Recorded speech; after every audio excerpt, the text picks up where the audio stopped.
रमज़ान का महीना बहुत पाक महीना है। सबसे पहले तो मैं आप सभी को इसकी मुबारकबाद पेश करता हूँ। आज से एक महीने जो एक बहुत अलग किस्म के माहौल में इस बार हम लोग रमज़ान में हैं, तो मुझे किसी बुज़ुर्ग ने बताया कि शायद इसका जिक्र पहले भी हुआ है, हदीस में भी इसका जिक्र है कि अगर कहीं वबा है तो आप उससे कैसे निपटे। कुरान में भी, कुरान शरीफ में भी इसका जिक्र है कि आप ज़रूरत पड़ने पर किन हालात में घर के अंदर से भी नमाज अदा कर सकते हैं।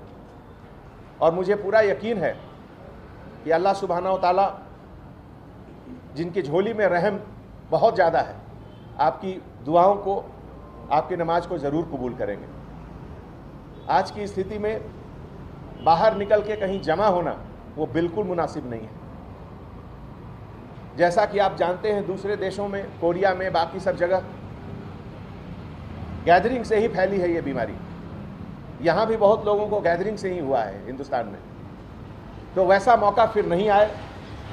आज की तारीख में सबसे ज़रूरी अगर कोई चीज़ है तो इस वायरस को रोकना है।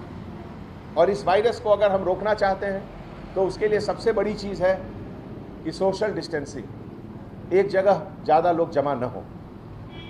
मुझे उम्मीद ही नहीं, पूरा यकीन है कि आप लोग इस चीज़ की नज़ाकत को समझेंगे और घर के अंदर से ही नमाज अदा करेंगे। शुक्रिया। पिछले एक महीने से हैदराबाद सिटी पुलिस के पूरे 10,000 से ज़्यादा ऑफिसर्स शिफ्ट सिस्टम में 24 आवर्स हैदराबाद की आवाम की सेफ्टी और सिक्योरिटी के लिए मुस्तैद है। ऐसे बहुत से केस आए हैं जिसमें कि हमारे कांस्टेबल ऑफिसर अपनी पेट्रोल गाड़ी में प्रेग्नेंट लेडी को घर से हॉस्पिटल ले गए। ऐसी बहुत सी कहानियां हैं, ऐसी बहुत सी वाक़या सामने आई हैं जिसमें कि हमारे कांस्टेबल ऑफिसर अपने कॉल ऑफ ड्यूटी के तहत बहुत कुछ ऐसा किए हैं वो लोग जो शायद आज तक नहीं हुआ।